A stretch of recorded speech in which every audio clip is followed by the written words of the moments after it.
본말씀 통해서 요한계시록 강의 64번째 말씀입니다. 천년왕국, 메시아 왕국, 이 제목으로 같이 은혜 받는 시간 갖도록 하겠습니다. 제가 베트남에 가서 이제 선교를 하고 또 베트남 신학교에 가서 수업을 했던 적이 언제였냐면 지금부터 딱 10년 전입니다. 2012년에 9월 달에 이제 베트남에 가서 수업을 했습니다. 그래서 이제 제가 베트남에 가기 위해서 준비할 것이 있었는데 그게 뭐였냐면 여권이었습니다. 여권. 여러분들 여권을 만들 때 제일 필요한 게 뭔지 아십니까? 사진이 있어야 됩니다. 사진. 그래서 이제 제가 여권을 이제 처음 만드니까 여권 사진을 찍어야 될 거 아닙니까? 사진을 찍었습니다. 그래서 이제 여권에 들어갈 딱 사진 찍었어요. 사진을 찾으러 이제 사진관에 갔습니다. 그리고 사진이 나왔는데 제가 사진을 보고 깜짝 놀랐습니다. 왜냐하면 웬 아저씨가 있는 거예요. 아무리 봐도 이건 내 사진이 아닌데 이 주인 아저씨가 다른 사람을 줬네. 왜 이렇게 살도 찌고 막 그냥 하여튼 아저씨 같고 왜 그렇지 왜 사진 이렇게 나왔을까 이게 지금 카메라 고장이 났나 하여튼 막 엄청 실망을 했습니다. 그래가지고 창피하지만 그걸 어떻게 다시 찍을 수가 없어서 여권에 붙이고 10년을 사용을 했습니다. 그리고 이제 2022년 이제 여권이 만료가 되었습니다. 그래서 여권을 이제 새로 만들기 위해서 다시 또 이제 사진을 찍었습니다. 사진을 찍어서 딱 봤는데 이제는 실망의 단계를 넘어서서 왜 이렇게 됐지 사람이? 전혀 저 같지가 않는 거예요. 그리고 새로 찍은 사진과 10년 전에 찍은 사진을 다시 한번 보게 되었습니다. 근데 참 신기한 일이 벌어졌습니다. 10년 전에는 그 사진이 그렇게 아저씨 같고 살도 많이 찌고 딴 사람 같더니만 지금 보니까 어려 보이고 말라 보이고 탱탱해 보이고 젊어 보이고 이 10년이란 세월이 이렇게 또 사람을 변화시켰구나 이 생각을 하게 되었습니다. 여러분들 옛날이 다 좋다 이렇게 얘기하죠. 근데 옛날이 좋은 게 아니고 지금이 사실 가장 좋습니다. 여러분들 지금이 얼마나 좋을 때인지 아십니까? 여러분의 인생에 있어서 가장 젊은 날이 바로 오늘입니다. 제가 그 딱 사진을 보면서 그랬어요. 그래 이만하면 이제 감사하자. 왜냐하면 10년 후에 또 이제 사진을 찍고 다시 또 여권을 만들면서 제가 이번에 찍은 사진을 또 볼 거 아닙니까? 그럼 그래도 10년 전에는 지금보다 훨씬 낫네. 또 이 생각할 거 아닙니까? 그러니까 다 욕심이더라고요. 사람은 나이를 먹습니다. 나이를 먹으면 늙을 수밖에 없습니다. 주름도 지게 됩니다. 우리는 참 주름을 굉장히 안 좋게 생각하는 사람들이 많습니다. 내가 또 나이를 먹었네. 내가 언제 이렇게 나이를 먹었네 이 생각을 하죠. 근데 주름은 저도 이제 가끔 그 생각이 드는데 주름이야말로 흰 머리야말로 인생의 훈장이구나 이 생각을 하게 됩니다. 그렇지 않습니까? 젊어 죽은 사람들이 흰머리가 있겠습니까?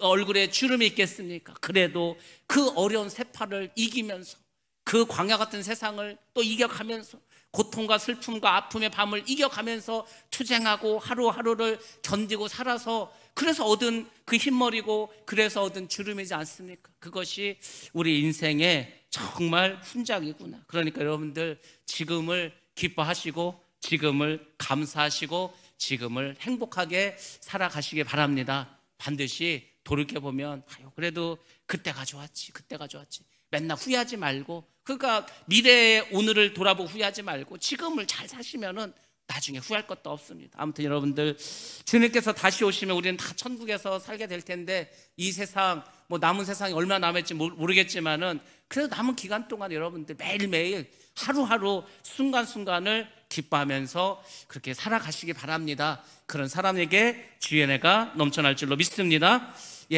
우리 지난 시간에 이어서 이 천년왕국에 대해서 나머지 말씀을 드리도록 하겠습니다. 우리 한국 기독교는 장로교, 감리교, 성결교 다 마찬가지입니다.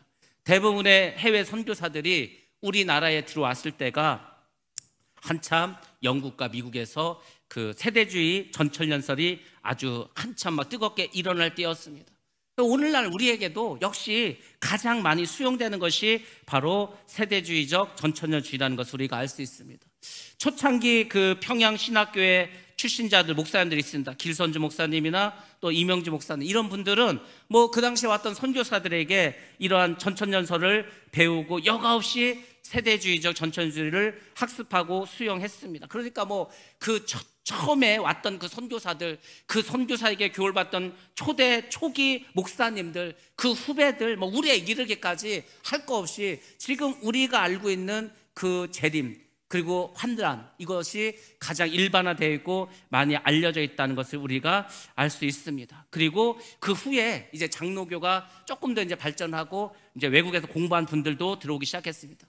유명한 신학자 중에 박윤선 목사님과 그다음 박형룡이라고 하는 아주 유명한 아주 신학의 거두가 있습니다. 그분들이 세대주의적 전천년주의는 너무 이스라엘 강조하고 우리가 이미 예수님께서 십자가에서 죽으심으로 이 짐승제사를 없앴는데 다시 우리가 짐승제사 진행은 말이 안 된다. 그래서 이분들이 역사주의적 전천년주의에 대해서 이제 한국교회 소개를 하게 되었습니다. 그러다가 이제 또 세월이 지나서 젊은 그 신학자들이 미국에 가서 또 공부를 하다 보니까 또 그때 한 70년대 80년대 미국에서 이제 또 한참 그 무천년주의가 한참 일어났습니다. 그래서 미국의 웨스터민스터 신학교에서 나왔던 그 무천년주의를 그 당시에 또 신학을 하신 분들이 많이 공부를 했고, 그래서 이제 뭐 한국에도 이제 무천년주의가 들어왔는데 한국에서는 뭐 무천년이고 후천년에 별로 이렇게 빛을 보지 못하고 있습니다. 요즘 들어서 조금 진보주의적이고 젊은 목회자들에 의해서 무천년주의가 많이 이렇게 통용되고 있고 또 성도들에게 가르치고 있는데,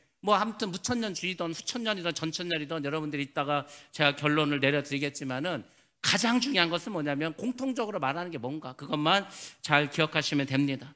자, 아무튼 이제 오늘 후천년과 무천년에 대해서 여러분들에게 말씀드리도록 하겠습니다. 먼저 후천년부터 말씀을 드리겠습니다. 후천년은 천년이라는 말이 들어가 있죠. 그래서 문자 그대로 천년왕국이 있을 거라고 이렇게 생각을 합니다. 단지 그 천년왕국이 언제 그러면 이루어지는가, 이게 중요하겠죠. 천년왕국은 일단 천년왕국이 천년 동안 지속이 됩니다.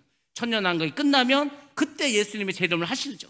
그래서 이것을 다른 말로 하면 천년왕국 후 재림설이라는 거죠. 말 그대로 천년왕국, 천년이 지나고 그 후에 예수님께서 오실 것이다.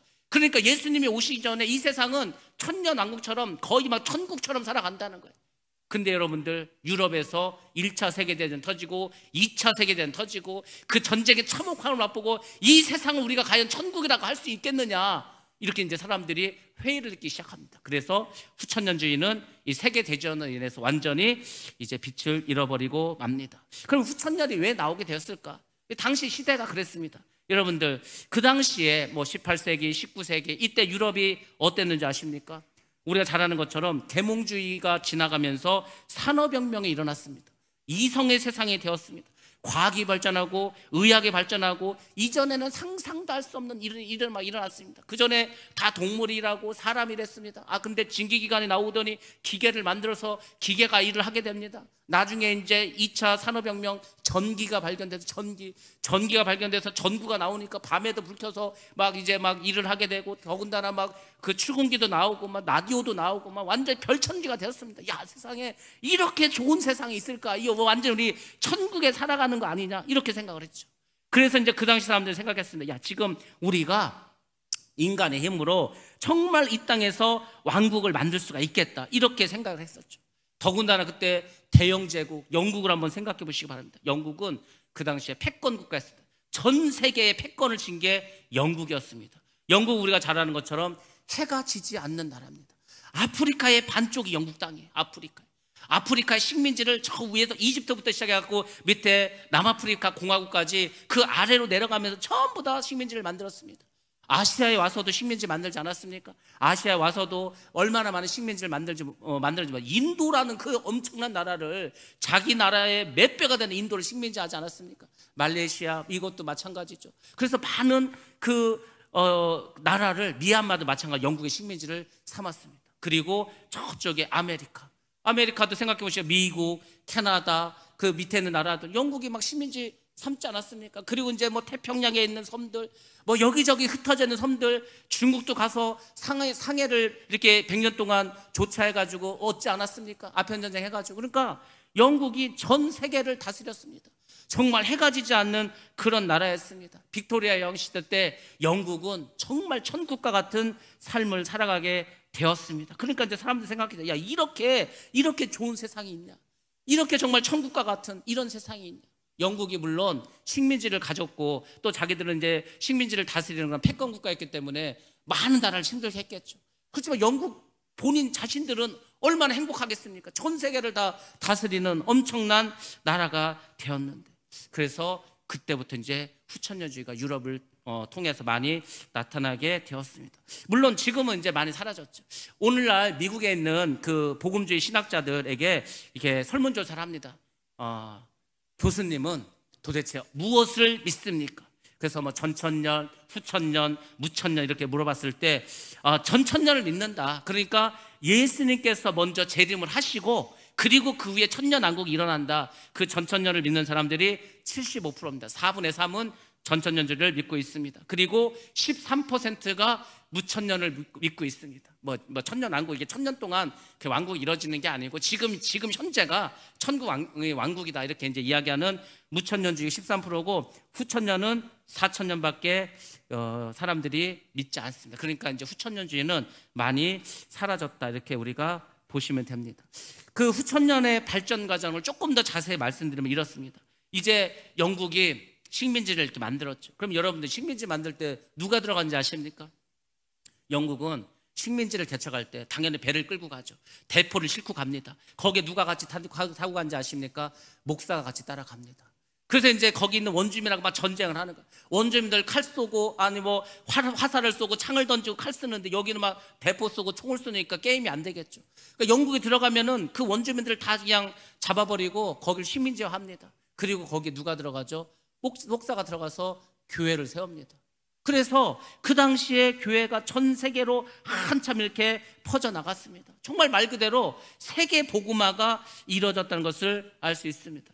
그러니까 이제 그 당시에 교회 지도자를 생각하면 우리가 이런 식으로 예수를 알지 못하는 그 미개한 아프리카와 아시아, 남미 이런 데를 다 복음화시키면 땅끝까지 복음이 증거되지 않겠냐? 땅끝까지 복음이 다 증거되면 그때 예수님 오신다고 했는데 그러면 땅끝까지 복음이 다 전파되는 그때가 지금이 천년왕국 아니냐? 천년왕국. 우리가 이 세상에서 유토피아 천국을 만들 수 있다 이런 자신감을 갖게 되었습니다. 교회가 많아지면 당연히 악은 점진적으로 감소할 것이다. 인간의 삶은 더 말씀을 위해서 선하게 살아갈 것이다. 이 세상이 천국과 같이 변하게 될 것이다. 이 땅에 천국 왕국이 도래할 것이다. 뭐 이렇게 생각을 했겠죠. 그리고 그 천년이 지난 후에 이제 대배교가 일어나고 대환란이 일어나고 세상이 멸망되면 예수님께서 재림하시겠지. 예수님 재림하셔서 죽은 자들 부활시키시고 그 다음에 지옥 갈 사람들 심판을 통해서 지옥에 보내시고 신천신지 새하늘과 새 땅을 이제 만드셔서 영원한 천국을 이뤄주겠지.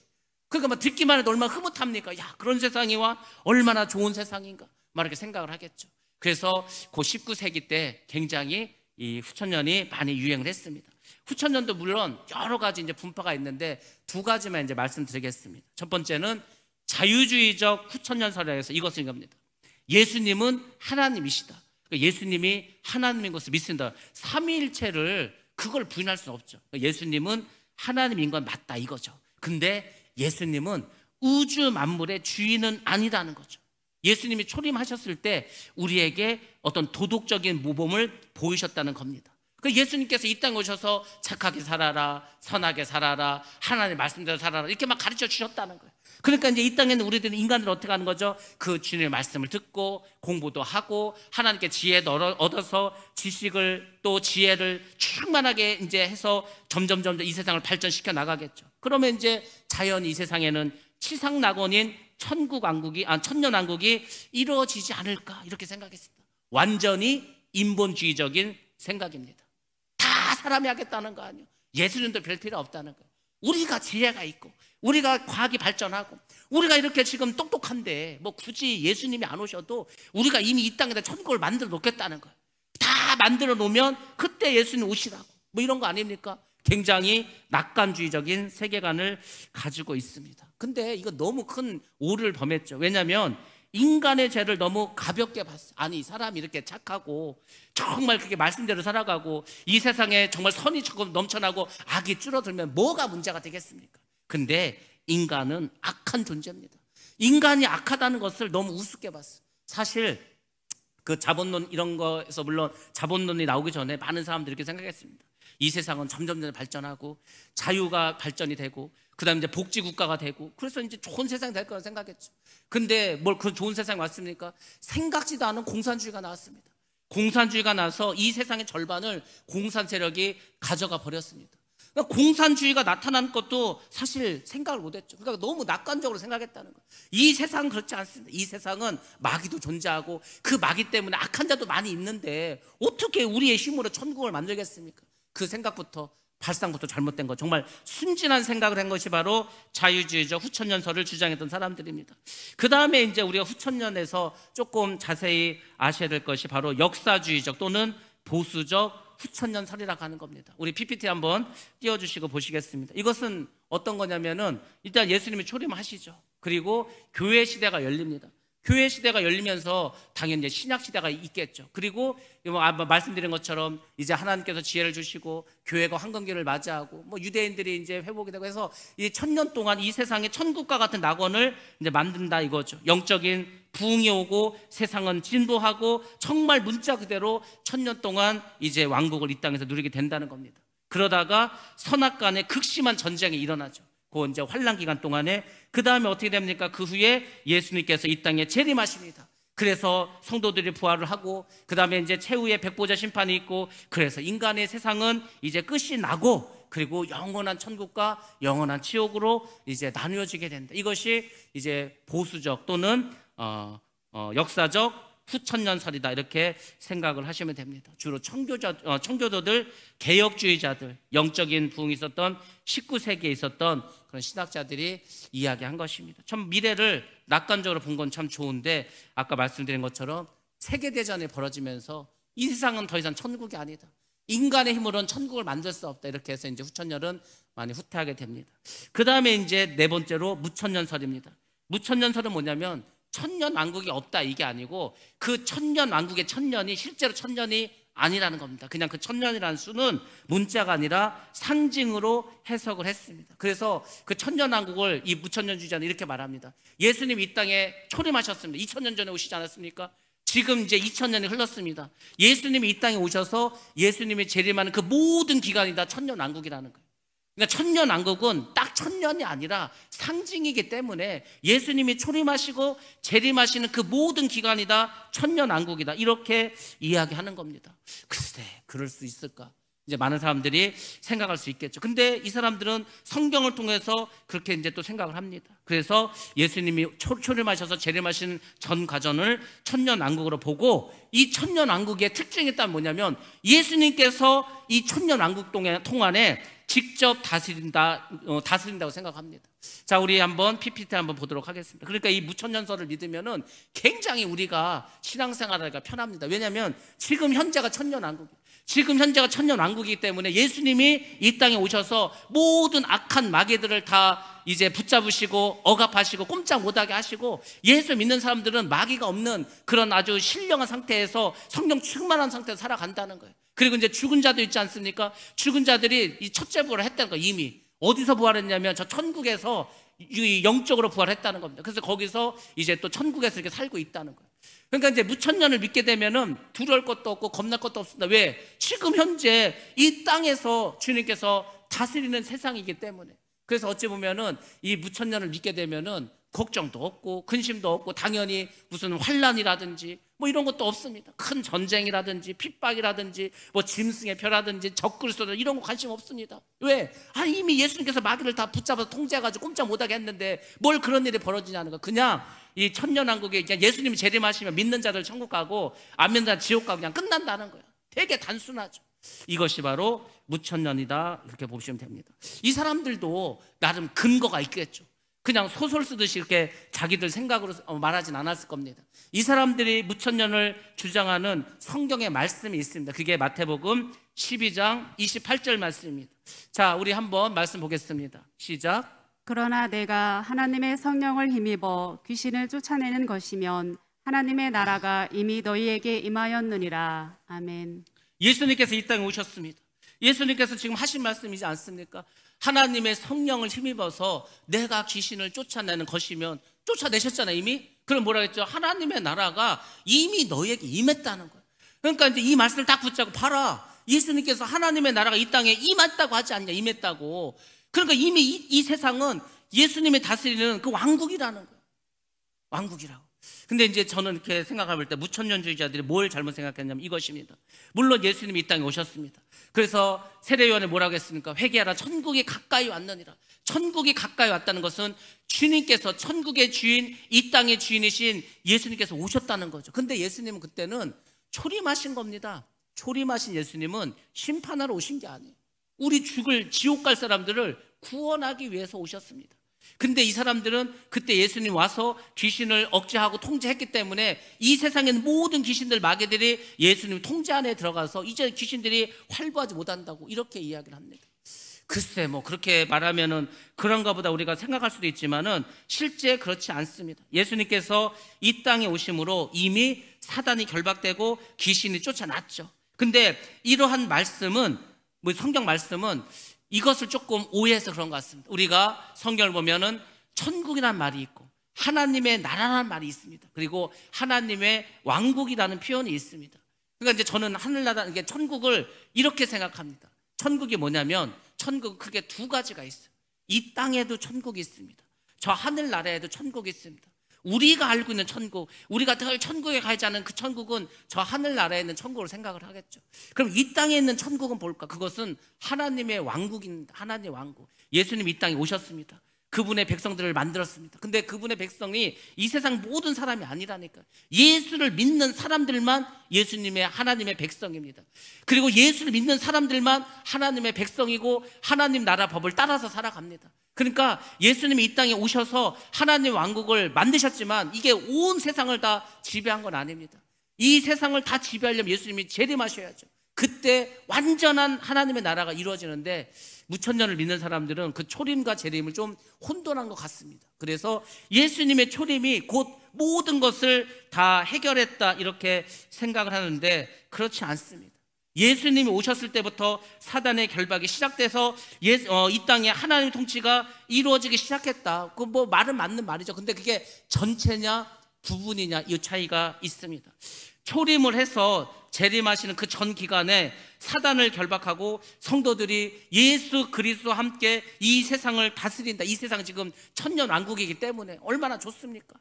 그러니까 우리가 지금 예수님과 함께 이 세상을 다스리고 있는데 그러면 우리에게 뭐 도대체 무슨 문제가 있겠습니까?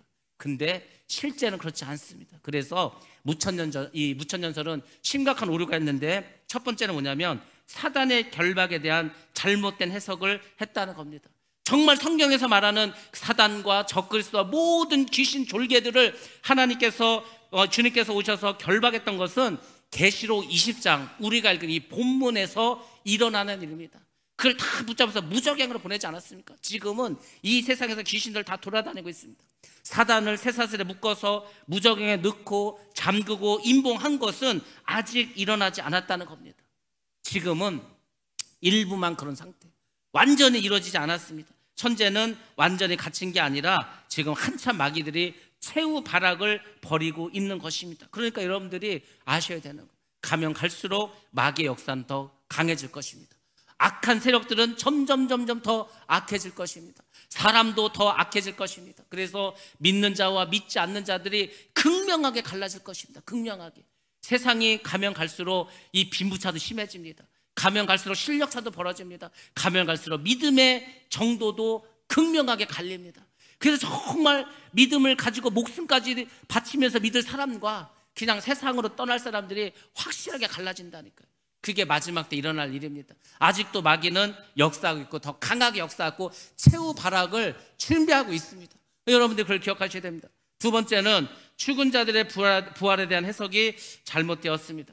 순교자들이 다시 살아나서 부활하는 것은 예수님이 재림하실 때입니다. 그때 부활하는데 뭐라고 합니까? 지금 무천년주에서는 그 순교자들 이미 부활했다는 거예요. 이미 부활해서 다 천국에서 지금 지내고 있다고 이렇게 이야기하고 있습니다. 죽은 영혼들이 하늘에 올라가서 주님과 함께 통치하고 있다. 그렇게 이야기합니다. 그래서 요한계시록 20장에서 말하는 첫째 부활을 죽은 성도들의 영적인 부활로 해석을 했습니다. 그렇지 않습니다. 우리가 예수님이 다시 이 땅에 재림하실 때 죽은 사람들이 부활하는 것은 그 영혼만 부활하는 게 아닙니다.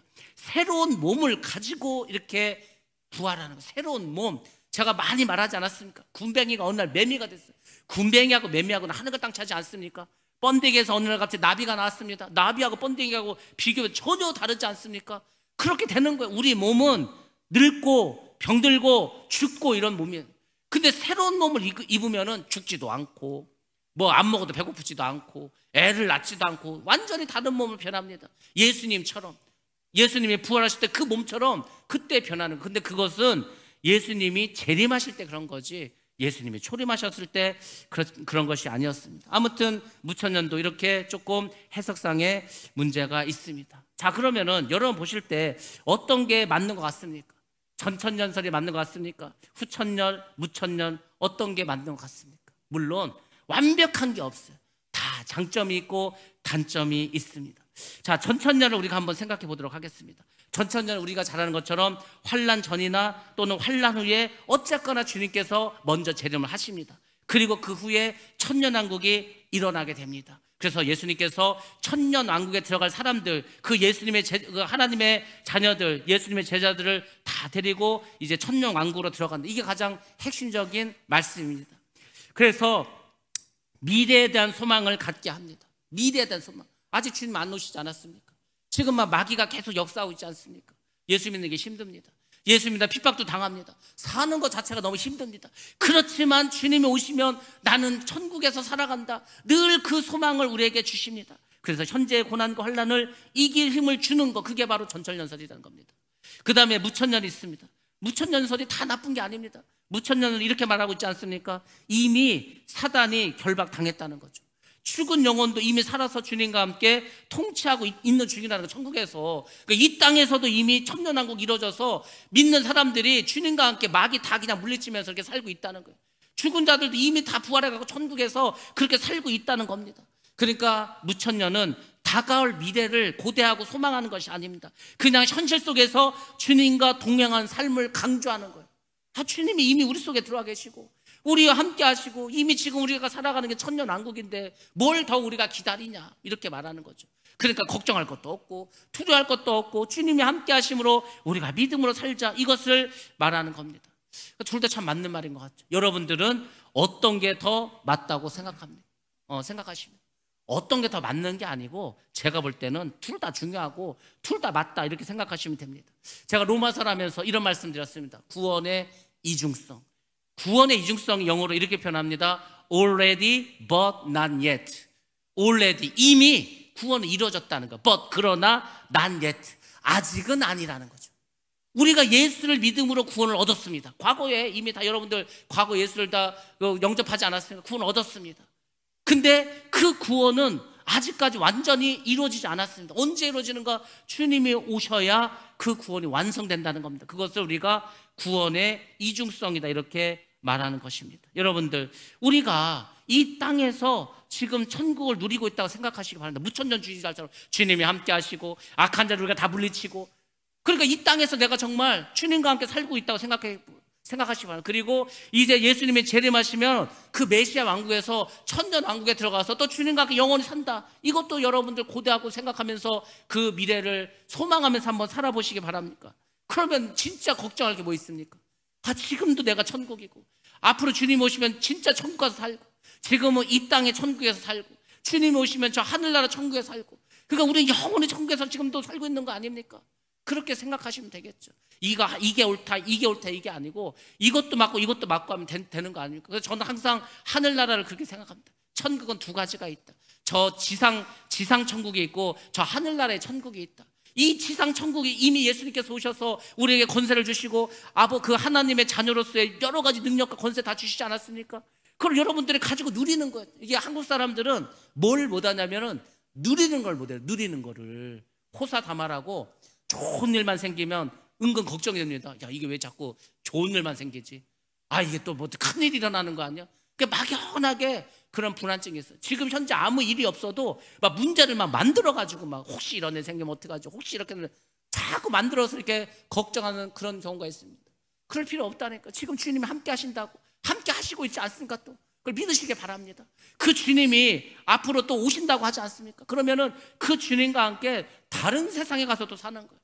이 세상의 천국이 아니라 저 천국에 가서, 저 하늘의 천국에서 이렇게 살아간다, 이렇게 생각하시면 될 거 아닙니까? 그러면 우리가 어디에 살아도 주님이 함께 하시니까. 그 어디나 하늘나라 아닙니까? 그렇게 우리가 살아가셔야 돼요. 이거는 믿고 이건 안 믿고 이게 아니고 다 같이 믿으면 될 거 아닙니까? 성경은 그걸 다 말씀해 주고 있는 것 같습니다. 다양한 견해가 이게 나오는 이유가 있습니다. 왜 전천년, 후천년, 무천년 이런 게 왜 이렇게 여러 가지가 나왔을까? 당연히 이유가 있습니다. 하나님께서 이것을 비밀에 남겨두셨습니다.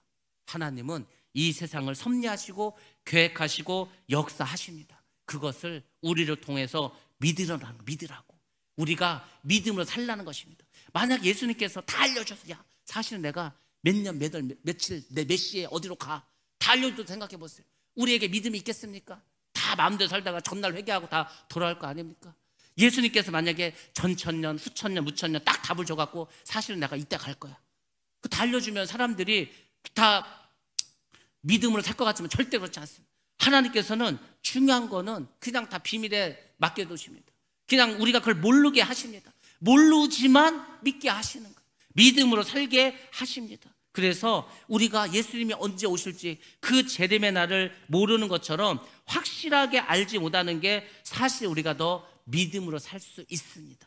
솔직히 말해서 우리가 다 알고 있으면은 여러분들 더 믿음으로 살 것 같죠? 절대 그렇지 않습니다. 내가 답을 다 알고 있는데 뭘 믿음으로 살겠습니까? 우리가 지금 언제 주님 오실지도 모르고 언제 또 이거 전천년인지 후천년인지 뭐 재림이 천년왕국 전인지 후인지 모르기 때문에 우리가 더 믿음으로 살 수 있는 거 사실은. 그래서 하나님께서 비밀로 덮어주셨습니다. 또 이제 중요한 이유들이 하나 있는데 왜 이렇게 견해들이 다 사람마다 다를까? 성경을 보면은 성경에서 이에 대한 자료를 충분하게 제시해주고 있지 않기 때문입니다. 확실하게 전천년이다, 확실하게 후천년이다 이런 게 없다니까. 성경에는 확실하게 예수님 언제 재림한다 이런 것도 없습니다. 여러분들 하나님의 천년왕국의 하나님은 이 천년왕국의 시기와 기간에 대해서 어느 한쪽의 주장을 확정적으로 밀어줄 만한 그런 충분한 어떤 증거들을 제시해 주지 않았습니다. 그러니까 당연히 우리는 답답하죠. 당연히 우리는 논란이 생길 수밖에 없습니다. 근데 하나님이 그렇게 하신 이유가 있다는 것입니다.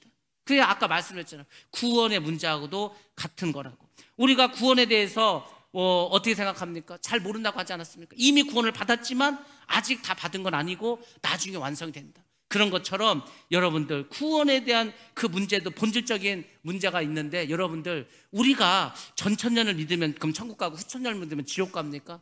무천년을 믿으면 지옥 갑니까? 그거 아니잖아요. 예수님이 천년왕국이 정말 천년 동안 있는지 그게 천년왕국 후에 예수님이 온지 전에 오는지 그거를 몰라도 우리의 구원의 문제하고는 전혀 상관이 없다는 거죠. 그러니까 우리가 뭐 이게 쉽게 말해서 살고 죽는 그런 문제가 아니라는 겁니다. 그렇기 때문에 하나님께서 믿음만 있으면 되지 뭐 그게 중요한 천년왕국 후에 예수님이 오던 예수님이 오신 다음에 천년왕국이 있던 그거는 뭐 그게 중요한 게 아니죠. 우리가 예수님을 똑바로 믿는다면 아무 문제가 되지 않습니다. 그래서 하나님이 예수님의 재림의 그 시기와 때를 정확하게 우리에게 계시해 주지 않은 것처럼 이것도 마찬가지로 비슷한 그런 내용입니다. 사도 요한이 강조하는 것은 이것입니다. 결국 마지막 때 사단은 결박을 당한다는 것. 여러분들 사실 우리가 안 보여서 그렇지 이 못된 사탄 마귀의 귀신들이 우리의 삶을 얼마나 힘들게 하는지 아십니까? 믿지 않는 자들 막 귀신을 섬기게 하죠. 그렇게 하고 그 귀신이 그 사람들을 막 마음껏 유린합니다. 재산도 뺏어가고 장난도 치고 병도 주고 죽이기도 하고 막 못된 짓 온갖 못된 짓 다 합니다. 그걸 지옥 보낸다니까요. 그러니까 지옥 가게 합니다. 믿는 사람들에게도 어떻게든지 막 믿지 못하게 하려고. 안 믿는 사람이 예수 믿게 하면 막 별짓을 다 해가지고 해코지를 해가지고 넘어뜨려 해가지고 예수 못 믿게 하려고. 내가 조금 믿음을 살아가려고 하면 어떻게 귀신과 자라가지고 믿음대로 살지 못하게 그렇게 자꾸 막 일을 꾸미고 엄청나게 못되고 나쁜 짓을 어마어마하게 합니다. 우리 인생을 손해나게 합니다. 우리를 막 피곤하게 합니다. 우리에게 억울한 일을 줍니다. 근데 결국은 뭐라는 거예요? 결국은 그 못된 마귀 사탄들 마지막 때에 하나님께서 다 결박시킨다는 거예요. 다 지옥에 보낸다는 겁니다. 무적행으로 보낸다는 것입니다. 그리고 뭐죠? 성도는 그리스도와 함께 통치한다는 거예요. 그러니까 그것만 믿어도 되지 않습니까? 그것만 믿어도. 제가 오늘 새벽 예배도 말씀드리지 않았습니까? 우리가 살다 보면은 억울한 일을 당할 때가 있습니다. 억울한 일. 여러분들 억울한 일을 당했을 때 그 억울함을 여러분의 힘으로 풀 수 있을 것 같습니까? 절대 못 풉니다. 그거 어떻게 풀 거예요? 나를 억울하게 한 사람이 있죠. 근데 또 그 사람 얘기를 들으면은 그 사람은 나를 억울하게 했다고 전혀 생각하지 않습니다. 자기 입장에서 말을 하는 거예요. 그러니까 우리 인간사는 나는 엄청 억울한데 나를 억울하게 한 사람 얘기를 들어보면은 뭐 그렇지도 않아. 그 사람이 저도 그 당연하게 이렇게 됩니다. 그러니까 여러분들이 억울한 일 여러분 해결 못 합니다. 여러분이 누구의 원수가 있어. 여러분의 원수를 갚을 수 있을 것 같습니까? 저 중국 영화처럼 이 아버지의 원수 갖고 칼을 갈아서 무술을 익혀가지고 원수를 딱 죽이고 뭐 그런 게 현실에서 나타날 것 같습니까? 절대 그렇지 않습니다. 그래서 하나님께서 말씀하시는 거예요. 뭐라고 말씀하셨습니까? 원수 갚는 일을 나에게 맡기라는 거. 우리가 어차피 못 갚습니다. 그러니까 내비도 그냥. 그리고 또 뭐 있죠? 우리가 억울한 일을 당했어. 억울하고. 억울한 일 당하면은요, 그냥 하나님이 아시니까 내비두시기 바랍니다. 왜? 결국 하나님이 마지막에 판단해서 정말 나를 억울하게 한 그 사람이 나쁜 사람이고 그 사람이 마귀짓을 했으면 하나님이 심판하실 건데 뭘 그걸 내가 하려고 합니까? 못 한다니까요. 절대. 여러분이 그걸 원수를 갚으려고 하고 내 억울함을 풀려고 하면은요, 막 재판해야 되고 막 스트레스 엄청 받아야 되고 더 신기한 건 뭔지 아십니까? 억울함이 풀리면 되게 마음이 시원하고 막 할 것 같죠? 그렇지도 않아요. 또 신기하게. 나는 그 억울함만 풀리면은 10년 먹은 채증이 다 사라지고 그냥 할렐루야 막 마음이 편해지고 그럴 줄 알았는데 막상 또 그렇게 또 내 생각대로 된 것 같은데 찝찝합니다.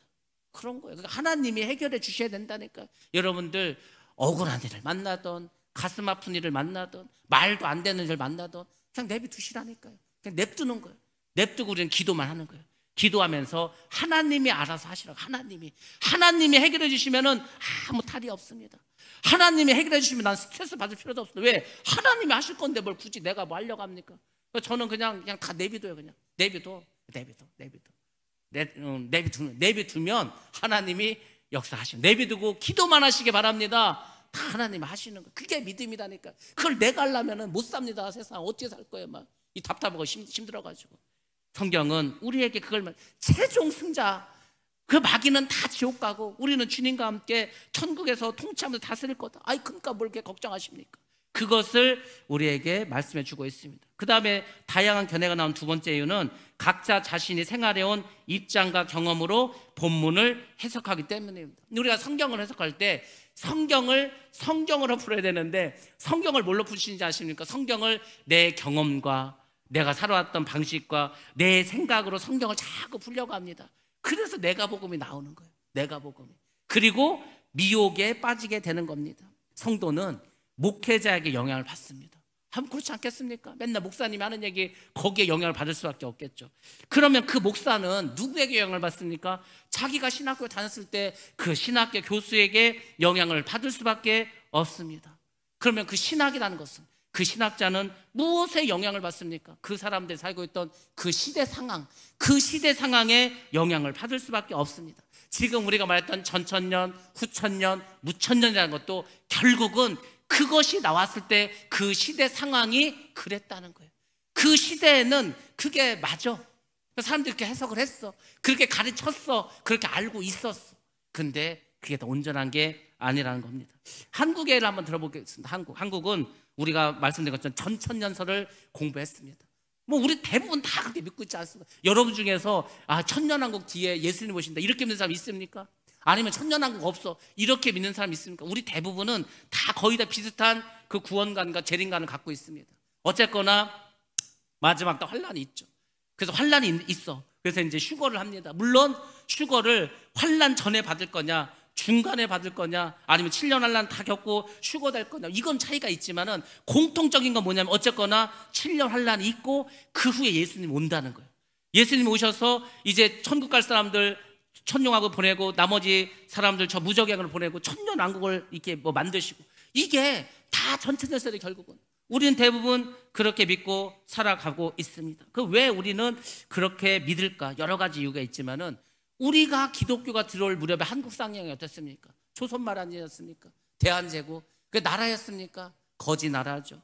백성은 돌보지 않죠. 외적은 쳐들어오죠. 뭐 살 길이 없습니다. 뭐 정부는 시끄럽죠. 뭐 일본 친일파가 있고 친중파가 있고 뭐 맨날 싸우기만 했습니다. 아무도 백성을 돌아보지 않았습니다. 그러다 결국 일제에게 나라를 빼앗기고 말았습니다. 그리고 이제 한국에 전쟁이 일어났습니다. 그러니까 뭐 그냥 몇십 년을 그냥 뭐 몇 세대를 그렇게 혼란 가운데 수많은 고난 가운데 살아갈 수밖에 없었습니다. 그러니까 늘 현실이 암울한 거예요. 늘 현실은 답답합니다. 식민지 아니면 전쟁 중이요. 늘 현실이 지금 이게 뭐 불만이 많지 않습니까? 그래서 우리는 항상 뭘 생각했습니까? 예수님이 다시 오신대, 미래 예수님 다시 오신대, 예수님이 다시 오시면 우리를 다 천국에서 살게 해주신대. 그러니까 우리는 다 미래에 대해서 고대하는 삶을 살 수밖에 없었어요. 그러니까 전천년설이 우리에게 와닿을 수밖에 없었다, 이렇게 보시면 됩니다. 그리고 유럽, 아까 말씀드린 것처럼 유럽은 인본주의가 강했습니다. 그래서 이제 다시 그리스 시대, 르네상스라는 말이 뭡니까? 르네상스는 옛날로 돌아가자는, 옛날 어디에 돌아가자는 거야? 그리스 로마 시대로 돌아가자는. 그리스 로마 시대가 뭐였던 시절이죠? 인본주의입니다. 인본주의. 유럽이 그리스 로마가 망하고 기독교 국가가 되면서 중세가 되지 않았습니까? 신본주의 국가가 됐어요. 1000년 넘게. 그러니까 유럽 사람들은 이제는 막 신하면 완전 진절머리가 난다는 거예요. 다시 인본주의로 들어가서 인간이 이 세상의 주인이 되는 세상을 만들자, 뭐 이거 아니었습니까? 그래서 르네상스 이런 거 일으켰죠. 계몽주의 나왔죠. 이성이 발전했죠. 사상과 과학이 발전할 수밖에 발전하지 않습니까? 식민지를 만들어서 막대한 금이 들어오고 은이 들어와서 부유하게 생기지 않았습니까? 산업혁명으로 과학기술이 발전하고 발전된 세상에 살지 않았어. 야, 이렇게 하면 우리가 우리 힘으로 얼마든지 천국을 만들 수 있겠네, 우리가 유토피아를 만들 수 있겠네, 이렇게 자부심에 빠져있지 않겠습니까? 그 19세기에 이 땅에 천국이 이루어지면, 그래서 우리가 다 천국 이뤄놓으면 그냥 살만하고 다 복음이 전파되고 우리가 막 식민지 만들어서 저 아프리카, 아시아 다 복음 증거하면 그때 예수님이 오시겠네. 그러니까 이제 인간의 능력을 중시했던 그 유럽의 선진국들 당연히 후천년주를 믿을 수밖에 없겠죠. 왜? 자기가 사는 그 세상이 천년왕국이라고 생각했기 때문에. 그 다음에 마지막 무천년주의. 무천년주의 좀 나중에 나왔는데, 이 무천년주의는 어떤 문화 속에서 나왔냐면 이것입니다. 기독교 문화가 발달된 기독교 국가에서 나왔어요. 그러니까 쉽게 말해서 2차 세계대전이 끝나고 미국에서 이게 나왔습니다. 미국은 이미 기독교 문화가 완전히 이루어진 나라입니다. 뭐 솔직히 우리가 뭐 40년대 50년대 뭐 다 미국 완전 기독교 국가지 않았습니까? 정말 교회가 제일 많았고 가장 복음주의고 가장 그런 기독교 국가의 제일 앞장선 나라가 미국이지 않았습니까? 완전히 기독교 국가 미국이었습니다. 그래서 정말 기독교 문화가 온 나라에 다 편만하게 이루어진 그런 세상에서 살아갔던 나라가 미국입니다. 그러니까 미국은 감히 사탄이 이렇게 우리를 괴롭히고 이런 건 상상도 안 합니다. 이미 예수님께서 사탄을 다 결박했다는 거예요. 성도들이 그리스도와 함께 지금 현재 이 세상에서 천년왕국을 이루고 살아가고 있고 다스리고 있는 중이라고 생각하는 거예요. 왜? 지금 미국이 그렇거든. 막 교회가 엄청나게 많고 전 세계 막 선교사를 보내고 막 그야말로 기독교 국가 아닙니까? 그러니까 자기들은 무천년을 믿을 수밖에 없죠. 이미 자기들 천년왕국에서 주님과 함께 다스리고 살아간다. 그러니까 그 천년이라는 것은 숫자 개념이고 상징적인 거다, 이렇게 생각할 수밖에 없지 않습니까? 당연히 그 시대 상황에 영향을 받을 수밖에 없습니다. 그래서 이렇게 여러 견해가 나왔습니다. 자, 이제 결론을 내도록 하겠습니다. 그러면 우리는 이제 뭘 믿어야 되냐 이거죠, 결론은. 그래서 우리가 무엇을 믿어야 합니까? 물론 다양한 견해들이 있습니다. 근데 여러분들 이 다양한 견해를 들으면서 여러분들이 한 가지만 생각하시면 됩니다. 우리가 성경에 여러 가지 말씀이 있지 않습니까? 근데 그 성경에서 가장 강조하고 본질적이고 우리가 꼭 알아야 되는 거, 공통적인 거, 우리가 초점을 맞춰야 될 거, 그것에 여러분들이 초점을 맞추고 그렇게 해석을 하시면 됩니다. 그러니까 이 세 가지가 말하는 가장 공통적인 것만 추려서 그것을 믿으면 됩니다. 그 첫 번째가 뭡니까? 이 본문 말씀에서 우리에게 말씀하시는 것은 이것입니다. 사탄의 세력이 굉장한 것 같습니다. 이 온 세상을 다 마귀가 붙잡고서 예수 믿는 사람을 괴롭히고 솔직히 그렇지 않습니까? 이 세상을 지금 교회 다니는 사람들이, 예수 믿는 사람들이 이 세상을 잡고 있습니까? 아닙니다. 안 믿는 사람들이 다 가쁘고, 안 믿는 사람은 다 재벌 회장이고, 안 믿는 사람들이 다 무슨 정치적으로 다 잡고 있고, 다 안 믿는 사람들이 다 이 세상 지금 붙잡고 있습니다. 정치, 경제, 사회, 문화, 예술 모든 분야에서 안 믿는 사람들이 다 이 세상을 잡고 있습니다. 그러니까 이게 사탄의 세력이 엄청나게 강하고 대단하고 굉장한 것 같다, 이렇게 생각할 수 있죠. 근데 그게 아니라는 거예요. 이 마귀 세상은, 이 마귀의 사상이나 마귀의 모든 힘들은 하나님 앞에서, 주님 앞에서는 아무것도 아니라는 거예요. 그걸 여러분들이 마음 깊이 깨달으시라는 겁니다. 이 요한계시록에 쓰여질 때가 어떤 시대입니까? 로마 시대지 않습니까? 그 당시에 로마 황제는 사람이 아니고 신이었습니다. 신. 감히 우리가 쳐다보도 못 봅니다. 로마 황제는 신이었다, 그 자체가 그냥 신이었습니다. 정말 대단하고 엄청난 힘을 가지고 권세를 가지고 있었습니다. 그에 비해서 기독교인들, 그 당시에 기독교인들은 종이고 노예였습니다. 자유민도 별로 없었습니다. 그냥 저기 하층민들, 저기 어디 그냥 감옥 밑에나 사는 사람들, 다 그냥 물고기나 잡고 농사나 짓고 노예 같은 사람들, 이런 사람들이 기독교인이지 않았습니까? 그러니까 그때 참 기독교인들과 로마 황제를 비교하면 이건 뭐 하늘과 땅 차고 비교 자체가 되지 않았습니다. 앞으로도 마찬가지지 않겠습니까? 적그리스도가 정말 666 체계를 만들어서 전 세계를 적그리스도가 다스리는 그런 세상이 되었다고 생각해 보시기 바랍니다. 전 세상의 돈과 권력과 문화와 모든 것을 다 붙잡고 있어. 얼마나 대단해 보입니까? 얼마나 엄청나게 보입니까? 왜 젊은이들이, 아이들이 교회를 떠나는지 아십니까? 세상이 너무 대단한 거예요. 세상이 제가 사실은 늘 생각하는 게 있어요. 여기 오기 전부터 생각했습니다. 어떻게 해야지 이 아이들을, 젊은 세대들을 교회에 나오게 할 수 있을까? 그게 막 풀리지 않는 숙제였어요. 늘 하여튼 그게 숙제인데 저한테는. 그래서 이렇게도 해보고 저렇게도 해보고 이제 뭐 여러 가지 이제 생각들도 하고 하여튼 뭐 관심도 많이 가지고 이렇게 하고 있습니다. 그러다 이제 제가 이제 엊그저께 월요일 날 아이들 영어를 가르치면서 그랬어요. 야, 그냥 니네 있잖아. 그냥 한번 말해봐.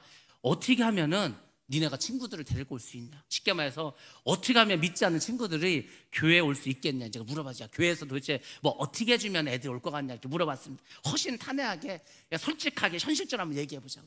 그랬더니 답이 금방 나옵니다. 초등학교 남자애들은 그래요. 그냥 PC방을 만들어 달라는 거예요. 집에다가 컴퓨터 좋은 거 갖다 놓고 PC방을 쫙 깔아 놓으라는 거야. 그러면 애들이 막 그냥 구름대처럼 온다는 거야. 구름대처럼. 그래서 여가 그랬죠. 야, 여가 무슨 PC방이냐? 뭐 그 컴퓨터만 갖다 놓으면 되겠니까 일단은 예배를 드리는 애들만 하게 하라는 거야. 그래도 몰려온다는 거야. 그래도. 알았어. 중학생 여자애들. 야, 중학생 여자애들은 교회에서 뭘 해주면 올까 했더니 노래방 기계를 설치한대. 노래방. 제에다가 노래방 기계 설치하고 막 그냥 번쩍번쩍하는 불 갖다 놓고 막 하면 온다는 거예요. 막. 거기다가 이제 뭐 솔직히 말해서 무슨 저기 뭐죠 아이돌 가수를 우리가 만약에 초청했다, 무슨 복음성가 가수도 아니고 아이돌 가수를 그러면요 미워진다니까. 생각해 보시는 그 몇 년 전에 대전에서 제이어스라고 하는 아주 이제 그 당시에 막 뜨는 그런 이제 복음성가 팀이 있었습니다. 그 대전에 어떤 그 둔산동 앞에 있는 교회에서 온다고 했는데 세상에요. 못 들어갔어. 얼마나 애들이 많이 왔는지 중고등학생 청년들 얼마나 많이 그 큰 교회를 들어가지도 못했다는 거 너무 많이 와가지고 그래서 그래도 확실히 좀 인기가 있으니까 틀리구나. 근데 뭐 BTS 왔다 BTS 오면은 이제 일본에서도 옵니다. 일본에서 비행기 타고 중국에서도 옵니다. 여기 못 들어온다니까. 못 들어. 저 무슨 우리 저 주차장에서 못 들어. 아마 이 일대가 그냥 교통마비 될 겁니다. 그래요. 그런 거 볼 때 사람들 거 우리 그냥 예수 안 믿는 사람들 훨씬 더 인기도 있고 예수 안 믿는 사람들 더 대단해 보이고 예수 안 믿는 사람들 뭐 끝내주는 것 같고 좋은 차 끌고 막 그러니까 모든 생각을 다 그쪽으로 쏟게 하는 거예요. 지금 마귀가 이 젊은 아이들에게 어린 아이들에게 눈에 보이기에 좋고 그냥 멋있는 자동차 뭐 비싼 아파트 막 세상에 화려한 것만 보여주는 거 맨날 그게 뭐 대단한 것처럼 대단하지 않다 그랬잖아요. 제가 좋은 차 타면 뭐합니까? 기름 없으면 쓸 거고 좋은 차는 사고 안 납니까? 좋은 차는 더 빨리 달리기 때문에 사고 나면 더 빨리 죽습니다. 그렇게 된 거예요. 그냥 돈이 많고 막 넓은 아파트 살면 막 되게 좋을 것 같죠. 하루 이틀 좋겠죠. 며칠 좋겠죠. 나중에 살면은 그게 그겁니다. 청소하기만 귀찮아. 높은 데 사니까 어지러워. 막 그렇습니다. 그리고 뭐 넓은 아파트 살면은 걱정 근심이 다 사라집니까? 아니요. 걱정 근심이 여전히 있습니다. 오히려 높은 아파트 살면 떨어지고 싶은 생각만 더 드는 거예요. 그냥 그런 거에 다 세상 거. 그러니까 세상 거는 별거 아닌데 되게 화려해 보이고 막 강해 보이고 막 엄청나 보인다니까. 거기에 다 속는 거 거기. 그래서 믿지 않는 사람들이나 어린 아이들이나 청년들이 다 그렇게 세상에 그 화려한 것에 빠져서 그것에 빠져 지금 살아가는 거 아닙니까? 근데 주님이 오시면 다 역전돼 버리는 겁니다.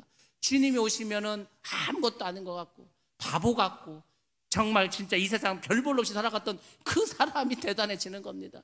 이 세상에 화려하고 뭐 엄청난 것 같았던 그 마귀 귀신들, 그 우리가 앞에서 하지 않았어요? 음녀, 그 다음에 바벨론 다 무너지는 겁니다. 다 저주받고 다 그냥 지옥 가는 거예요. 근데 왜 그것을 이렇게 사람들이 모르고 살까? 참 제가 이 가슴 아픈 그 기사를 한번 봤는데 참 역전의 면수 군산상고가 없어진다는 말 아십니까? 제가 이제 말씀드렸죠. 서울에 있는 고등학교도 인문계 고등학교가 사람이 없어서 애들이 없어서 지금 폐교가 이제 결정된 학교가 있다. 군산상고가 이 상고 공고가 애들이 안 가는 거예요. 그러니까 얼마나 그 진짜 역전의 명세에서 대단한 그런 학교였는데 다른 학교랑 이제 통폐합한다는 거예요. 그래서 인문계로 바꾼다 뭐 이런 얘기 있습니다. 세상이 이렇게 변해가는구나. 근데 여러분들 주님이 오시면 반드시 역전해 주십니다. 주님은 역전의 명수이실 뿐만 아니라 모든 그 정말 우리가 상상하지도 못하는 정말 막 우리가 막 생각만 해도 정말 끔찍할 정도, 아주 막 우리 심장이 막 터질 만큼 그런 엄청난 그런 경기, 마지막에 뒤집기를 주님께서 해주실 줄 믿습니다. 뒤집기 하신다니까. 엄청난 뒤집기를 해주실 겁니다. 이 세상에 잘 나가고 화려하고 큰 소리 쳤던 그 예수 믿지 않았던 그 세력들 다 지옥 간다니까요. 이 세상에서 바보처럼 벌레처럼 살았던, 지렁이처럼 살았던, 별 보는 사람들이 다 하나님의 자녀로 그 옷을 바꿔주시고 그 머리에 관을 씌워주신다니까요. 그래서 소망하면서 살아가면은 될 줄로 믿습니다. 자, 두 번째입니다. 두 번째는 그 예수님이 증거하고 하나님의 말씀을 지키기 위해서 순교했던 그 사람들 다 하나님의 영광을 받게 된다는 것입니다. 하나님은 그의 백성들, 자녀들을 지켜주십니다. 옛날에도 지켜주시고 지금도 지켜주시고 앞으로도 지켜주실 것입니다. 하나님의 나라와 하나님의 말씀에 순종하는 사람들 반드시 하나님께서 보상해 주십니다. 그리고 그의 나라에서 왕노릇하면서 왕같은 제사장으로 그렇게 영광과 존귀를 채워주실 줄로 믿습니다. 왜냐하면 그렇게 하시겠다고 약속하셨기 때문에. 주님께서 하신 약속은 반드시 지켜주십니다. 그러니까 우리가 그것을 믿자는 것입니다. 그것을. 이 세상 권력, 뭐 거짓 종교가 아무리 막강한 힘이 있는 것 같더라도 우리가 그런 거에서 부러워할 필요가 없다니까요. 그래서 예수를 똑바로 믿으면 두 가지가 변한다 그랬잖아요. 부러울 게 없습니다. 뭐 세상에 뭐 누가 돈 많아서 어쩌고저쩌고 하나도 부럽지가 않습니다. 그리고 두려움이 사라지면 두려움이, 우리의 인생에서 두려움만 없어도 살만. 제가 요새 좀 겁대가리가 없어졌습니다. 두려움이 없어요. 두려움이. 뭐 무슨 일 엄청 큰 일이 벌어졌대, 뭐 그래요, 내비둬 그럼 돼. 뭐 별로 그렇게 요동치지도 않습니다. 그러려니 합니다. 그러려니. 다 아무것도 아니에요.